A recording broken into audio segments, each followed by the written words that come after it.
this is my review of JoJo's Bizarre Adventure.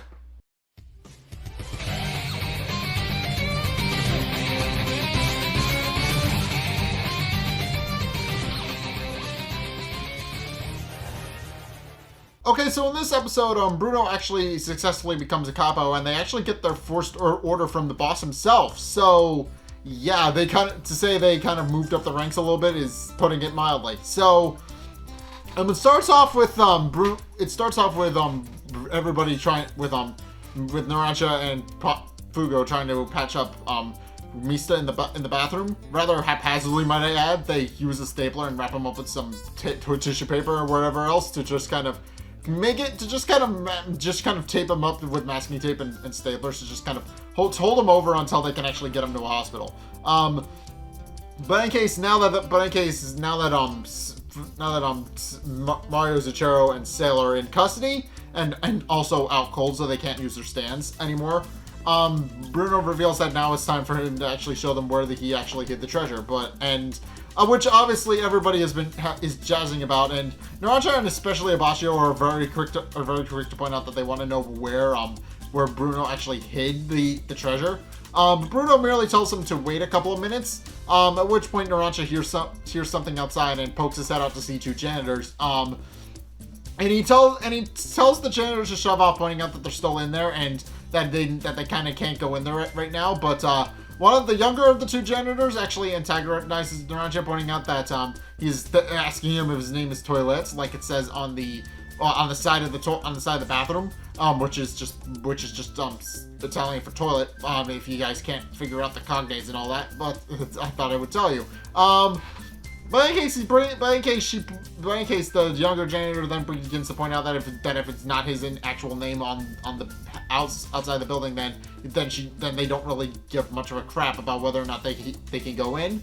I'm gonna proceed to go in anyway, but Narancia tries to stop them. Tries to stop the young janitor, which causes them to break out into a fight as the janitors quickly shows that they're more than capable of overpowering Narancia, who also tries to hold a knife to her face, and it quickly becomes apparent that a fight's about to break out and ensue. But Bruno and the others actually break it up beforehand, and points out that these are actually the people they were waiting for, or at least the one of them is. And at which point the older of the two janitors reveals himself to actually be a respected capo named Pericolo, who Bruno actually knows by name and who is very respectful to Bruno and his group in turn. Pointing out that now that they've actually defeated the rogue stand users, he can actually evaluate whether or not Bruno is actually worthy of becoming a capo, and to point that out, he then asks Bruno to fetch the treasure in Polpo's fortune for him, which Bruno does, revealing that he actually used his sticky fingers to hide it inside a urinal, which is gross and a little bit cool. I'm going to admit that, and even the other guys admit it's a little bit gross that they admit that while it is a little bit cool, they do point out that it's kind of disgusting that Bruno hid it inside a urinal. But in any case, Bruno then proceeds to pull it out, and Pericolo then proceeds to appraise it, and points out that it is indeed the real deal, and it is at least the 10 billion that he was promised. And then he proceeds to point out that it wasn't so much the treasure itself that was actually going to help Bruno become a capo, but rather the trustworthiness and honesty that came with it. Bruno was trusted to hide this treasure for Polpo, and never once tried to steal it or run off with it. He just hid it, did his job, and when he died, he went to go retrieve it. And that is pretty much what Pericolo was looking for as a test. The whole thing was that they could actually reappropriate it back into the organization.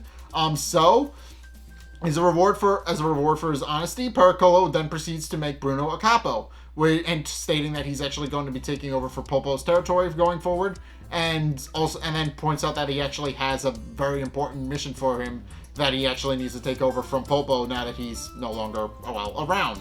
Obviously he quote unquote killed himself, which means any unfinished business that he had automatically falls to Bruno. So, and obviously Bruno is very curious as to what exactly this job is, and about what they're actually going to be doing.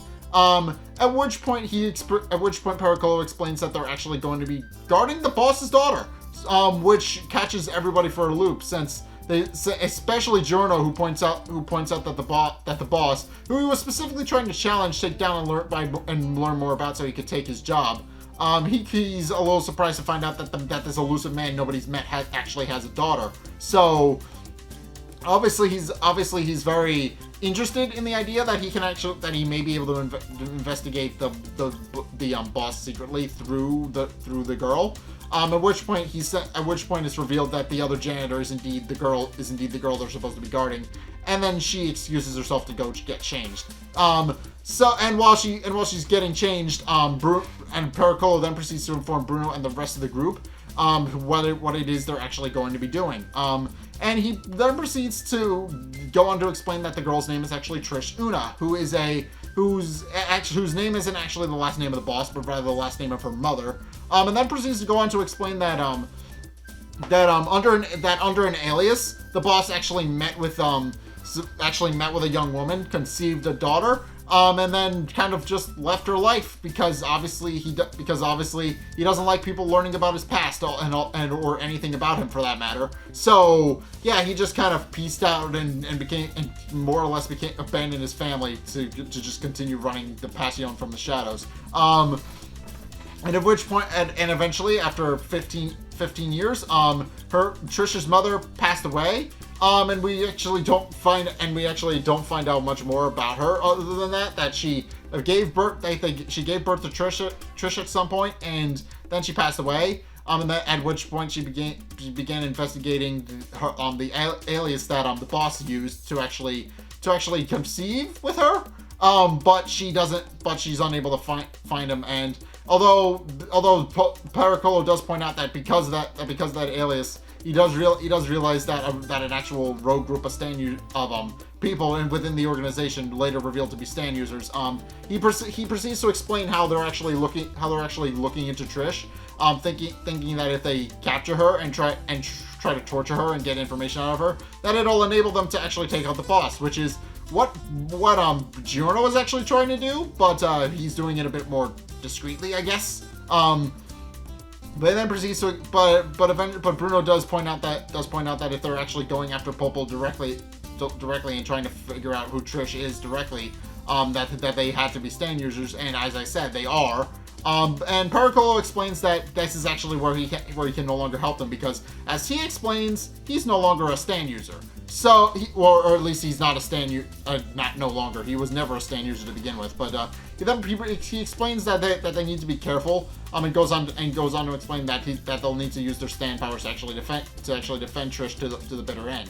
At which point Trish, who I'm now going to picture here because she is finally because she's now dressed up in her actual attire that she actually uses, her actual casual attire. She comes out of the bathroom and immediately strikes up a conversation with Fugo, and asks if she's going to be with him for the time being, and he explains that it's actually more of a group situation, but more or less he says that is exactly what's going on. At which point she asks him to take off his jacket, which confuses him and Narasha a little bit, but he does it.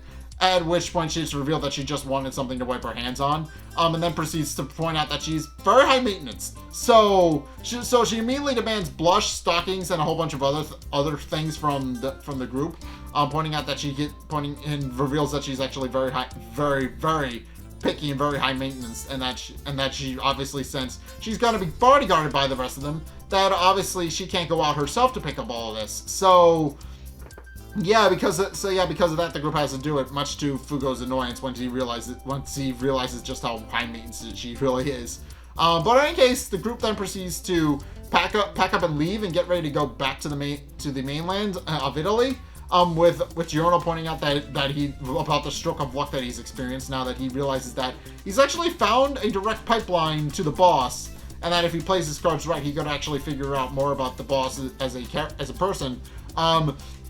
And more or less try to figure out more information about him just by being around Trish and seeing what she actually knows, and just the fact that she exists is enough for him to actually hold out hope that he will actually be able to figure out more about the boss at some point. So, but for the time being, he points out that this is a step in the right direction, and they then proceed to get ready to go back to a hideout where it's revealed that Narancia is actually the one who wound up taking out the groceries and going to go collect them for Trish, and for good reasons.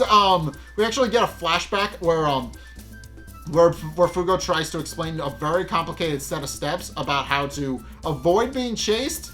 And Narancia obviously not being the brightest tool in the shed, and not even like he's not even remotely all that smart. It quickly becomes apparent that Fugo's constant drilling it into his head isn't really working, despite Fugo's best efforts and a lot of poking from him. But eventually Abraccio breaks it up between the two of them, and goes on to explain that Narancia isn't so much being picked because he's smart, but because his stand ability will enable him to actually chase off anybody who's trying to pick a fight with him and figure out where he's going. And with that, Narancia then confidently takes the keys from Fugo and leaves, pointing out that all he has to do is make sure he's not followed and he'll be fine. And case in point, he proceeds to get out of one of the rental cars that Bruno has actually prepared for him beforehand, and looks around, pointing out that he feels like he's being followed, but isn't entirely sure what's going on, and indeed we find out why. So, apparently, as we find out, and also as we find out in a kind of a supplementary scene that kind of sets up this guy, but we don't actually know who he is. Just that he exists and knows that Polpo has also died. But we actually meet a man named Formaggio who has since tracked down Narancia and is trying to figure out information about him, and has actually managed to somehow sneak into the car without Narancia noticing. And Narancia obviously is a little confused as to who this guy is, but upon realizing that he knows who Polpo, that Formaggio knows who Polpo is, and also that he's actually been trying to track Trish, quickly realizes that the dude is most likely part of the organization that is trying to find Trish and torture her and potentially kill her over information to actually find the boss, and quickly pulls a knife on him and tries to deflect some of the information that Formaggio is expositing about how he's actually driving in a rental car owned by Bruciardi, and that he actually hasn't seen his group in a long time, which we know isn't true. But he then proceeds to explain. He does explain that he's using the rental cars provided by Bruno because he's 17 and doesn't own his own car, it actually makes perfect sense. He's 17. He doesn't have a driver's license yet. But Formaggio actually explains that that's actually not going to be enough information, pointing out that he obviously knows something. And at which point Narancia gets into a heated confrontation with him. At which point, Formaggio actually unveils his Stan Littlefeet, which actually winds up attacking Narancia and messing up his face. And that sets Narancia off quite a bit. And while Formaggio does try again to point out that Narancia isn't going to be able isn't going to be the one to be answering his questions, then he might as well just torture him and make sure that he can actually get the information out of him. But realizes too late that he may have bitten off more than he can chew, because Narancia flies into a rage and actually summons his stand Aerosmith, which is revealed to be a mini fighter jet.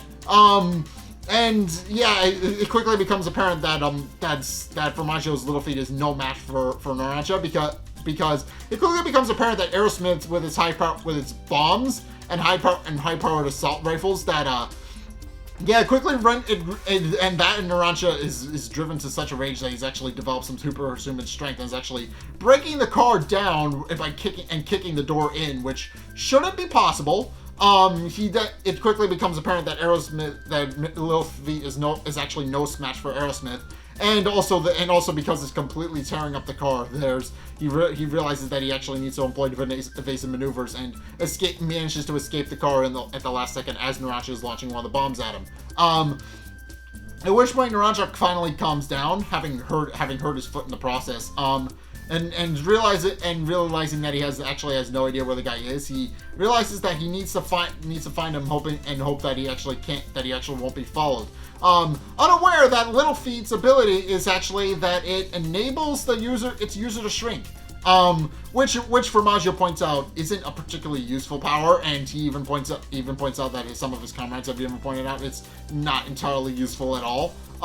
He then proceeds to point out that it's not so much what you have and how you use it. And case in point, he's actually used his own stand to shrink himself down and hide in Naranja's pocket so he can actually hide from view. Meanwhile, while Naranja is actually frantically scrambling to try and find the guy, knowing full well that he's probably hiding again, but knows he couldn't have gone far. And while Naranja is actually scrambling, Formaggio actually notices the bag of groceries that Naranja has actually bought, and notices the blush, stockings, and the other things that Trish asked, and eventually puts two and two together and realizes that Bruno and his group are actually the ones guarding Trish, and realizes that all he needs to do is actually follow Naranja back to their hideout so he can actually overpower them and figure out how to actually get to Trish. And then proceeds to explain that his power should actually be kicking in with Naranja anytime now, and indeed it is. And as we find out that not only can Formaggio shrink himself, but apparently he can also shrink other people as well. Case in point, Naranja starts to shrink as well, although a lot more gradually, and he doesn't actually notice it. But he does declare that he will actually make sure he isn't followed and make sure that he actually gets to back to base safely. So, yeah, this is going to be an interesting fight for Naranja. This is his first fight, actually. We haven't seen him fight anybody yet, but this episode does show off that now that Bruno's a Capo, he's actually going to be getting orders from the boss directly, which is gonna be an interesting plot point going forward, because obviously Bruno and Giorno, they're obviously the only two people who know the actual true story about why Giorno's actually joined their group, but now Giorno through Bruno actually has a direct pipeline to the boss and can eventually figure out who he is and what kind of person he is, and actually try and figure out what makes him tick so that he can actually bring him down.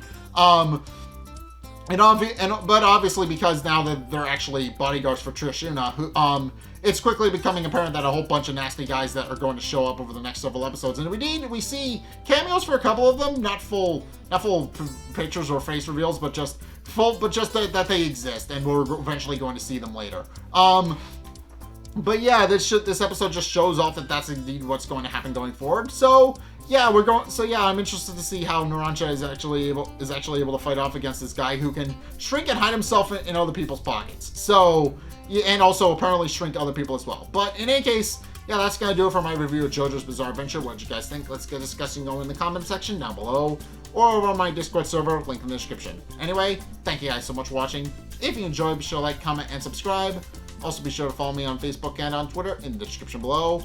Be sure to check out my Patreon in the description below as well. It's only a couple bucks a month. It really helps me out, and you guys get access to a bunch of cool perks that I'm always saying thanks. So be sure to check this out in the description below as well. And also, if you want to see more content from me, then be sure to check out my Twitch down in the description below as well. I stream every Sunday, 2:30 Eastern Standard Time. So if you want to see those, by all means, go ahead, go follow me over there so you actually see the notification when those happen. I also will notify you on literally everything else I just listed. So be sure to go check those out.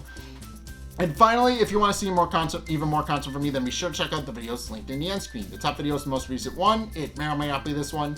Whereas the bottom video is the video recommended to you based on what you've already seen from me. So if you want to try something new or see more of what you like, then be sure to check both of those videos out. But regardless of whether or not you do any or all of those things, thank you guys so much for watching. And until next time, I will see you guys in the next video. Peace!